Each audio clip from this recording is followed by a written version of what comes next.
Hey there, I'm Richard. 3 years ago at 65, I couldn't get up from the floor without using my hands. Getting out of bed each morning meant a symphony of creaks and groans that would wake my wife before the alarm clock did.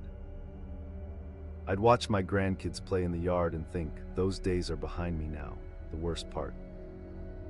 I'd accepted it. I'd surrendered to what I thought was the inevitable decline that comes with aging. But here I am today at 68, doing things I couldn't even do in my 50s. And it all started with one simple focus: rebuilding my core strength. What I discovered changed everything. And it might just change everything for you too. Let me take you back to my retirement party. Everyone was celebrating, but I remember feeling this strange mix of freedom and fear. Freedom from the daily grind, but fear of what comes next. They say retirement is the golden years, but nobody tells you how quickly your body starts to protest when you stop moving it regularly. 6 months into retirement, I was spending most days in my recliner. My daughter took a photo of me trying to play with my 6-year-old grandson. There I was, struggling to get off the ground, red-faced, while little Tommy waited patiently. That picture hit me hard. I looked old. I looked helpless. I looked like someone watching life from the sidelines. That night I couldn't sleep. I kept thinking about how many years I might have left and what kind of years they would be. Would I be the grandpa who plays catch in the yard? Or the one who just watches from the porch? The choice seemed clear, but I honestly didn't know if I had any choice left. My turning point came from the most unlikely source. My neighbor Clara, who's 75, invited me to join her morning movement practice, as she called it. I almost laughed. Clara, 5 years older than me, was going to show ME fitness tips. But curiosity got the better of me. The next morning, I dragged myself to her backyard, expecting some gentle arm circles and maybe a bit of stretching. What I found instead was Clara, moving with the grace of someone decades younger, working through a series of exercises that clearly engaged her entire body. She wasn't lifting heavy weights or doing anything extreme. Instead, she was practicing what she called intentional core engagement. Most people think the core is just about having a flat stomach, she told me. But your core is your power center. It's what connects your upper and lower body. When it's weak, everything else has to compensate. That's why everything hurts. For 45 minutes, Clara guided me through movements that seemed simple but left me quivering. I was humbled, inspired, and if I'm being honest, a little embarrassed. How had this woman, who had celebrated her diamond anniversary, maintained what I had lost? What Clara taught me that morning became the foundation of my entire approach to fitness after 65. She explained that the core isn't just your abs, it's a complex system of muscles that wraps around your entire midsection, including your back, sides, pelvis, and even parts of your hips and shoulders. Think of your core like the foundation of a house, she said. You can have beautiful windows and doors, but if the foundation is crumbling, the whole structure becomes unstable. That made perfect sense to me. In my younger days, I'd focused on the showy muscles, biceps, chest, maybe some leg work. But I'd neglected the very center that makes all other movement possible. Clara introduced me to what she called the 3 pillars of core power. 1. Stability before strength. 2. Breath powers movement. 3. Consistency trumps intensity. These principles contradicted everything I thought I knew about exercise. I'd always believed that more was better, more weight, more reps, more sweat. But Clara's approach was different. It was thoughtful, intentional, and most importantly, it was sustainable for aging bodies. I decided to give myself 30 days. Just 30 days of following Clara's core approach to see if it made any difference. I wasn't expecting miracles, maybe just less back pain and a bit more energy. Each morning, I'd spend 20 minutes on what Clara called foundation exercises. These weren't complicated routines that required fancy equipment. Most were done on the floor or against a wall, focusing on engaging the deep core muscles while breathing properly. One of the first things I learned was how to find and activate my transverse abdominis, the corset-like muscle that wraps around your midsection. Clara taught me to lie on my back, knees bent, and place my fingers just inside my hip bones. Then I'd exhale slowly while drawing my navel toward my spine, feeling the muscles engage under my fingertips. This simple awareness exercise became the building block for everything else. Because once you can feel and control those deep muscles, you can engage them during all kinds of movements. By day 15, something unexpected happened. I noticed I was getting out of bed without using my hands to push myself up. It wasn't a conscious thing, my body just started doing it naturally. That's when I realized that the changes were already happening beneath the surface in ways I couldn't have anticipated. By day 30, well, let's just say I was no longer a skeptic. The chronic lower back pain that had been my constant companion for years had diminished significantly. I could stand up from the floor without looking for something to pull myself up with. And most surprisingly, I felt a kind of physical confidence I hadn't experienced in at least a decade. What I didn't expect was how strengthening my core would create a ripple effect through every aspect of my life. It wasn't just about doing specific exercises anymore, it was about how I moved through the world. I started noticing how I sat in my chair, how I got in and out of the car, how I reached for things on high shelves. With a stronger core, I naturally began to use better mechanics in all these everyday movements. And better mechanics meant less pain. Less pain meant more willingness to be active. More activity meant improved mood and energy. It was an upward spiral that kept building momentum.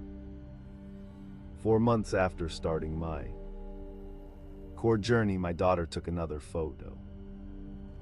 This time I was on the ground with both my grandkids, building a Lego tower. Not only was I down on their level, but when it was time to get up, I did so with ease. No hands, no grunting, no help needed. My daughter looked at me with a kind of wonder and said, "Dad, what's happened to you?" What happened was simple. I reclaimed my foundation. Now I'm no fitness expert or scientist. I'm just a retiree who found something that works. But being the curious type, I wanted to understand why it works. So I started reading research about core strength and aging. What I discovered fascinated me. Studies show that core strength is directly linked to balance and stability, which becomes increasingly important as we age. Falls are one of the leading causes of injury among seniors, and a strong core is one of your best defenses against them. Research also shows that core exercises can help reduce the symptoms of many age-related issues like arthritis, back pain, and even some digestive problems. One study I found particularly interesting showed that strengthening the core muscles could significantly improve posture, which tends to deteriorate as we age, leading to that hunched-over appearance that screams old person. But perhaps most compelling was the research connecting core strength to independence in daily activities. The stronger your core, the longer you can maintain your ability to perform everyday tasks without assistance. And isn't that what we all want? To remain independent, capable, and self-sufficient for as long as possible. The science confirmed what I was experiencing. Focusing on core strength wasn't just about exercise, it was about maintaining quality of life. It's been 3 years since that first morning in Clara's backyard. At 68, my approach to fitness has evolved, but the foundation remains the same. Everything starts with the core. My daily routine isn't complicated or time-consuming. I spend about 30 minutes each morning on a series of exercises that engage my entire core system. Some days I focus more on stability work, other days on rotational movements or extension patterns. But I always begin with breathing and awareness, connecting to those deep muscles before asking them to work. Here's what surprises people most about my routine: there are no crunches. Not a single one. Clara taught me that traditional crunches can actually be counterproductive for seniors, potentially straining the neck and reinforcing poor posture patterns. Instead, I focus on exercises like gentle bridges that strengthen the back of the core while being gentle on the spine, standing exercises that train the core in the same position we use most often in daily life, quadruped movements that engage the core while minimizing strain, simple balance challenges that connect core engagement with stability. The beauty of this approach is its simplicity. I don't need a gym membership or expensive equipment. A yoga mat, a stable chair, and occasionally a light resistance band are all I use. And the consistency has paid off. Last month, I went hiking with my son for the first time in years. We climbed to a ridge overlooking the valley where I grew up. Standing there feeling strong and steady, I was overcome with emotion. Not just because of the view, but because I had the physical capability to experience it.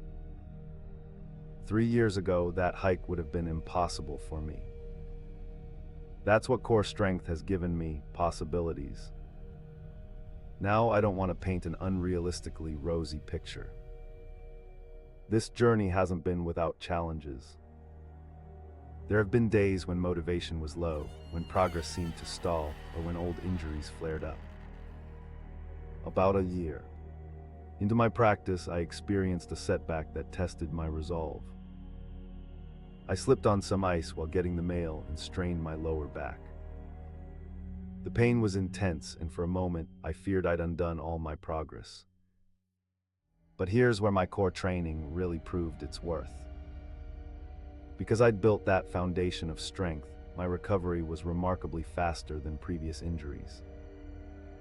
My doctor was surprised by how quickly I bounced back, attributing it largely to the supportive musculature I'd developed around my spine. That experience taught me an important lesson. Core strength isn't just about performing better, it's also about resilience. It's about creating a body that can recover from the inevitable challenges that life throws at us. Another challenge I've faced is adapting my practice as my body changes. Even with consistent training, aging continues. Some days, certain movements feel less accessible than they once did. Rather than getting discouraged, I've learned to modify and adjust. Clara taught me that the principle matters more than the specific exercise. If a particular movement doesn't work for my body on a given day, I find another way to engage the same muscles. This adaptability has been crucial to maintaining a sustainable practice. While the physical transformations have been remarkable, I've been equally surprised by the mental and emotional benefits of rebuilding my core strength. There's something profoundly empowering about reclaiming capabilities you thought were lost forever. Each small victory, whether it's being able to tie my shoes without sitting down or playing an entire round of golf without back pain, has rebuilt my confidence in ways I never anticipated. This renewed physical confidence has spilled over into other areas of my life.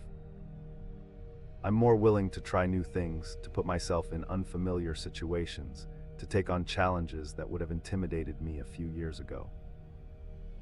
Last year, I joined a community theater group, something I'd always been interested in but never had the courage to pursue.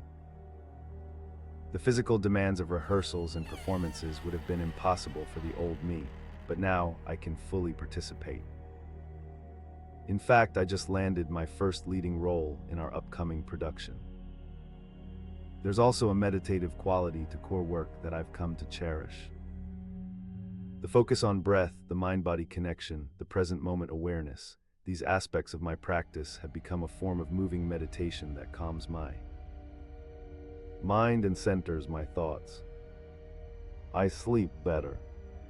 I worry less. I experience more joy in simple physical activities. These weren't benefits I was seeking when I started, but they've enriched my retirement years in ways I never imagined possible.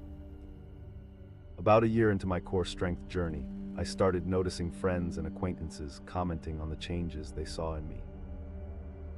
At a neighborhood barbecue, my friend Tom pulled me aside and asked point blank, "What are you doing differently? You move like a different person." That conversation led to Tom joining me for morning sessions, which led to his wife joining, which eventually grew into a small group of seniors who meet 3 times a week in the community center to practice together. I'm not an instructor, I always make that clear. I'm just a fellow traveler who's a bit further down the path. We follow online videos sometimes, or share things we've learned from physical therapists, trainers, or our own experience. What's beautiful about our little group is the community we've built around this shared commitment to staying strong and capable. We celebrate each other's victories, support each other through setbacks, and hold each other accountable on those mornings when the bed feels too comfortable to leave. One of our members, Diane, recently attended her granddaughter's wedding. She sent us all a photo of herself dancing energetically at the reception.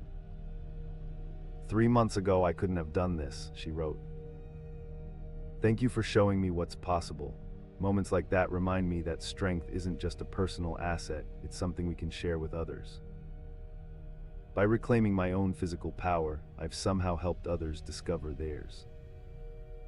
And that might be the most rewarding aspect of this entire journey." So here I am at 68, doing things my 58-year-old self couldn't do. All because I decided to rebuild my foundation, one simple exercise at a time. I'm not special. I don't have exceptional genetics or athletic talents. What I have is consistency, proper guidance, and the willingness to start where I am, not where I wish I was. If you're watching this and thinking your active days are behind you, if you've accepted limitations that make you feel older than your years, if you've surrendered to the idea that decline is inevitable, I hope my story helps you reconsider. Because here's what I've learned with absolute certainty: it's never too late to rebuild your foundation. Your body wants to be strong. It wants to serve you well. Sometimes it just needs the right kind of attention and care to remember how. Start small. Focus on your core. Be patient with the process. And remember that consistency matters more than intensity. 3 years ago, I couldn't get off the floor without using my hands. Today, I can pick up my grandkids, hike mountain trails, and dance at weddings without thinking twice. Tomorrow, well, that's still being written. But I'm approaching it with a strength and confidence I once thought was lost forever. And if I can do it, so can you. If you found value in this story, please consider subscribing to Core Power Senior. We share practical exercises, success stories, and evidence-based information to help seniors reclaim their strength, mobility, and independence. And drop a comment below. I'd love to hear about your own journey or answer any questions you might have. Remember, your core is your power center. Rebuild it and you rebuild your capacity for an active, independent life, no matter your age. Thank you for listening to my story. Now I'd love to hear yours.